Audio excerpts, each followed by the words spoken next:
What is the worst Fifth Doctor story? Hello and welcome to another video. Now I've done a couple of these, one for the Sixth Doctor and one for the Second Doctor, and this time it's the turn of the Fifth Doctor, Peter Davison. Not really my absolute favourite of the classic Doctors, it has to be said. But which of his stories, and I think there's about 20, isn't there? Which of them is the worst? I'm going to pick a top 5 worst, with number 1 being the absolute worst. Number 5, Arc of Infinity. This is so bad. Honestly, a lot of the 80s season openers are not that great. A couple of exceptions like Attack and a couple of the later McCoy ones. But a lot of the season openers in the 80s, they're not very good, which is interesting because a lot of most of the season openers in the 70s are among the best of those seasons. So I'm not sure why, but they just couldn't seem to get the hang of the season openers in the 80s. And Arc of Infinity is just a giant turd of a story. It's so boring. It's so bland. It's so difficult to give a about anything that's happening. It completely wastes Arc of Michael Gough. Yes, it's fun to have Colin Baker there, but then unfortunately we get Tegan back, which is another down merit. There's just not a lot to say that's very good about Arc of Infinity. It's a terrible opener. The creature thing is hilariously bad. Omega might as well be anybody. There's no real... It's really only fans that are going to get a thrill out of hearing the name, and he doesn't even look the same, so, okay. This thing's just not very good. 4. Kinder. Or Kinda, because it's kinda shite. Kinder's one of the most overrated stories in the history of the programme. Basically, it's an illogical, incoherent mess that makes no sense, is really, really boring.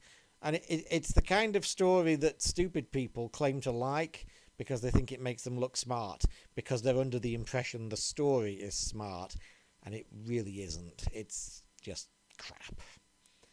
The only good thing about it is the fact that the two villains are both played by people who were in the bill. Basically, Meadows and Hollis, which cracks me up every time as a Bill fan, but yeah, okay. It's kind of shite. 3. Ooh, this is going to get me in trouble. Resurrection of the Daleks. This is another one that's one of the most overrated. This one for the complete opposite reason of Kinder. People just orgasm over this, and I've never understood why, because the script is, again, terrible. And don't get me wrong, I got nothing against Eric Soward. I like most of Eric Soward's stories. Earthshock is great, Attack is great, Revelation is great, Visitation is good. This is just awful on every level. And I think I figured it out. It's just that it's as bad a script as something else coming on later in this in. It's just that the production is good enough to fool stupid fans that it's good. I don't get it. I really don't. Especially when, as I said just a couple of weeks ago, its Blood Brother, Attack of the Cybermen, gets slagged to the nines and yet is better on every fucking conceivable level than this incoherent, nonsensical, boring piece of crap. There. I said it, and I'm not sorry. 2. Time Flight. Yeah, oh my god. Talking of incoherent load of crap. This is one of those cases, much like the number 1 on this list, where we have the perfect storm of a not very good script with a terrible production. And yeah, it's just unwatchable.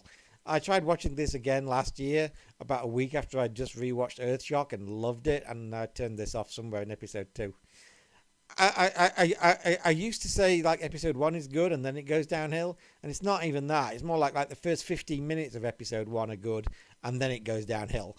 But like the first 15 minutes are really quite nice, and there's lots of lovely location shooting in Heathrow and on the plane, all on film, and all of that stuff's great. It's like, yeah, couldn't we have an entire story like in Heathrow and on a plane? That would have been cool.